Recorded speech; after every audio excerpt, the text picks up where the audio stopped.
Special na yan si Bibi Fiancé para sa kanya, no? Hindi niya yan kayang saktan. Yung damdamin po, guys. Kahit sa mga maliliit na bagay. Yo, what's up guys? Welcome back again sa ating munting YouTube channel. This is Jason Albasani sa mapagpalang araw para sa ating lahat. Kamusta po sila? Kamusta ang buong pamilya? Naway nasa mabuti silang kalagayan guys sa mga oras na ito. Matapos nga maidaos guys ang second anniversary ng Tambalang EDC. Yan. Ting part 2 siyempre guys to yan. Na kung saan ay naidaos na matagumpay no yan. Sobrang nakakatuwa. Sobrang nakakakilig yung mga ganap. Pero may mga komento tayong nababasa guys na ilan daw sa mga viewers nasaktan yung damdamin dahil sa ginawa ni Kalingap Edu guys kay Phoebe Villancin yan. Ano nga ba ito? Susuriin natin guys, hihimay-himay natin no yung mga naging ganap kung meron silang point no kung tawag dito guys kung valid naman ba yung pagsamahan nila ng kanilang damdamin kay Kalingap Edo. So ito ang ating bibigyan ng reaction for today's vlog. But anyway, bago tayo magtuloy-tuloy guys sa ating pagre-reaction sa mga bagong palag sa ating munting YouTube channel, make sure na mag-subscribe, i-hit ang notification bell para ma-notify ko sa mga update. So eto na nga, samahan yung manood, mag-react and feel free na mag-iwan guys ng inyong mga komento. Here we go. Guys, ayan. So, yun na nga, no? Matapos nating makapag-reaction dito sa episode 95, guys, yan. Sobrang, kumbaga, masaya tayo, guys, yung energy nandyan, no? Yan, no?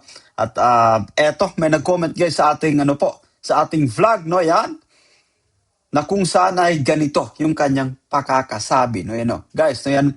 Hold on, hang on, no? Samahan niyo po ako dito sa ating pagre-reaction. Basahin natin kung valid naman, no? Basahin natin kung valid yung kanyang komento po guys to yan. No? Ayan, eto.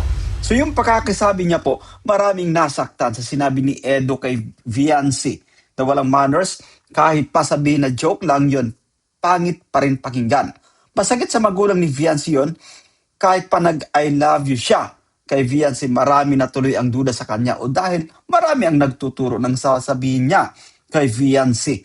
Ang ingay kaya ng makasama, kaya parang di talaga masabing may katotohanan ang mga sinasabi nila sa isa't isa.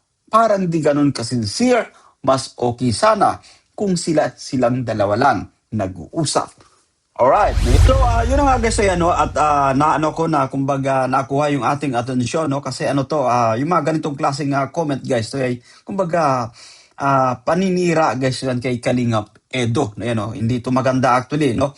Hindi tayo kumbinsi dito sa mga comment ng ilang mga bashers. Siyempre, no yan. Kasi sinasabi po nila, no? Marami daw nasaktan, no? Anyway, tingnan natin, no? Tingnan natin. Let's validate, no? Turiin natin guys yung mga naging ganap dito sa episode 95 patungkol sa sinasabi nila na walang manners si Bibi Fiancé. Yan yung pakakasabi ni Eds at kabas-bas-bas si Kalingap Edo guys to yan, no? Dapat bang masaktan yung damdamin ng ilan sa mga manonood? Anyway, yan yung ating panonood. So here we go, no? Uy, grabe. Uy, magdasal ka muna. Ayun. Talaga to, walang manners. Okay, no? Guys, yun yung pakakasabi. Yun yung pakakasabi niya ni Kalingap Edo. Oy, magdasal ka muna. Isa pa nga guys, isa pa, no? Play pa natin. Balik natin ng konti. Okay, eto guys. Uy, grabe. Uy, magdasal ka muna. Talaga to, walang manners. Ayan, no? So, sobrang kumbaga, napakalinaw ng pakakasabi nito ni Kalingap Edo guys. So, no? Uy, magdasal ka muna, no? Wala kang manners, guys.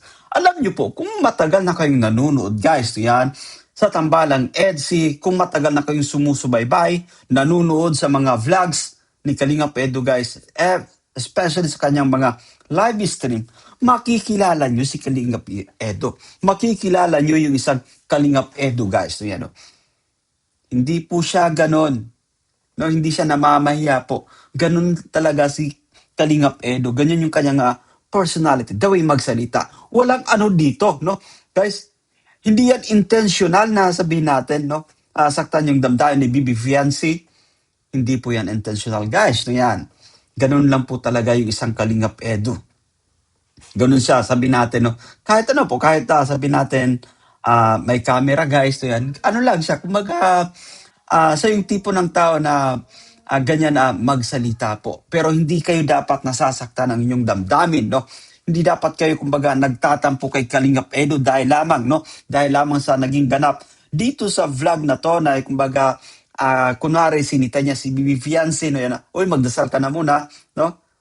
Walang manners, guys. Hindi po, no? Hindi niya sinasaktan.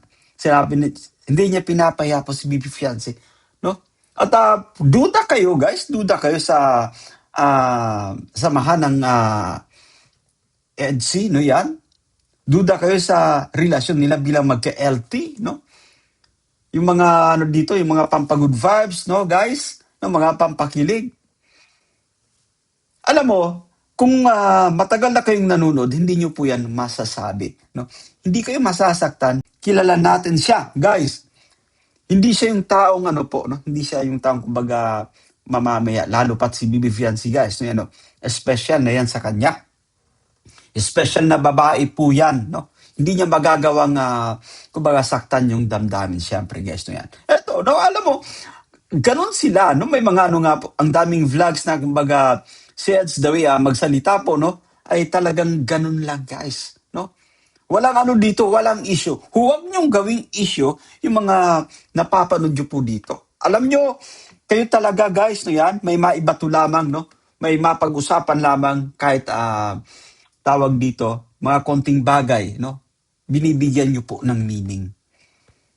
Ganoon na po ba talaga tayo, guys, ka ano yung ating ano po, yung ating pag-iisip? Lawak-lawakan naman natin, no? Unawain natin yung mga nagiging sitwasyon, no? At kilalanin natin, guys. Kilalanin natin ang isang Kalingap Edo, guys. Hindi siya yung taong ano po, no? Hindi siya yung taong kumbaga sasaktan yung damdamin, guys, yun, no? Sabihin natin na pinapahiya yung kanyang ka-LT, yung kanyang ka-partner, si Bibi Fiancé po. Special na yan si Bibi Fiancé para sa kanya, no? Hindi niya yan kayang saktan. Yung damdamin po, guys. Kahit sa mga maliliit na bagay. Nagpapasalamat nga siya, no? Kasi patient ni Bibi Fiancé. Kumbaga, pinagtiyagaan siya, no? Yan yung pagkakasabi niya, salamat sa pagtitiyaga mo sa akin. Yan. Kasi may mga time na talagang, parang moody yung, sabihin natin, no? Yung ating pakiramdam, no? Kung tayo si Kalingap Ed, siyempre, guys, no? Unawain natin po, no? Huwag tayo nga, kumbaga, maniniwala din. No, porque kasi may nag-comment na ganito, ganyan, no, sasabayan nyo na din, no? Gagaya-gaya kayo na ganun ang, kumbaga, parang intensyon ni Kalingap Edo, no? Yung mamaya. At sinasabi niyo po, guys, no? Pagdating sa mga magulang, they know, guys, kilala nila yung isang Kalingap Edo. Sabi natin sila Tatay Venerando at yung kanyang nanay din, no? Kilala nila yung isang Kalingap Edo, guys. No? Kilala nila or sa ulalo na nila, no? Yung samahan ng kanilang anak at si Kalingap Edo, guys. So, kayo lang actually yung nagko-comment na mga ganyan. Hindi na dapat yan guys, alam mo, hindi yan kumbaga binibigyan ng ano po, no? Binibigyan ng kahulugan, no? Mahirap po bang maging masaya lang? Guys, mahirap po ba? No, para doon sa mga bashers natin diyan. Mahirap pang magpakasaya. Walang issue dito, no yan, walang issue dito. Hindi intention ni Kalingap Edo na mamaya saktan yung damdamin ng kanyang wifey, no? Ayan, at naway guys, manood pa tayo ng mga vlogs, ng mga live ni Kalingap Edo para mas makilala pa natin siya, no? Sa muli po, walang issue dito. Normal lang na yun ni Kalingap Edo, guys, no yan. Kanyang sabihin natin, mga sinasabi po. Ganun talaga yung isang Kalingap Edo. Si Bibi Fiancé po, guys, okay po yan, no? Wala silang kumbaga, pagdating sa kanilang relasyon bilang magka-LT, sobrang napaka-flawless, guys, ng kanilang pagsasama, guys, na yan. So that's it for today, no? Naway nagustuhan nyo, guys, yung ating pagre-reaction. Sa muli po, no, yan, sa mga nagpapakalat ng mga ganyang comment, guys, no, yan, piliin natin yung maging masaya, guys, no, yan. Piliin natin, no? Kasi puro kayo, no, konting lang, no? Binibigyan nyo ng mali siya. Yung kumbaga tipong meron lang kayo maibato sa isang tao, especially kay Kalingap Edo, no yan. Kasi ano yan, no? Sinisiraan nyo na din actually. Sinisiraan nyo yung tao. So, yun na nga guys, yan. Nagustuhan nyo ba yung ating pagre-reaction, no? Sa mga bago pa lang sa ating munting YouTube channel. Huwag pong kalimutan mag-like and share guys. Yan. Ako po si Jason Albasan. Bye for now and God bless us all.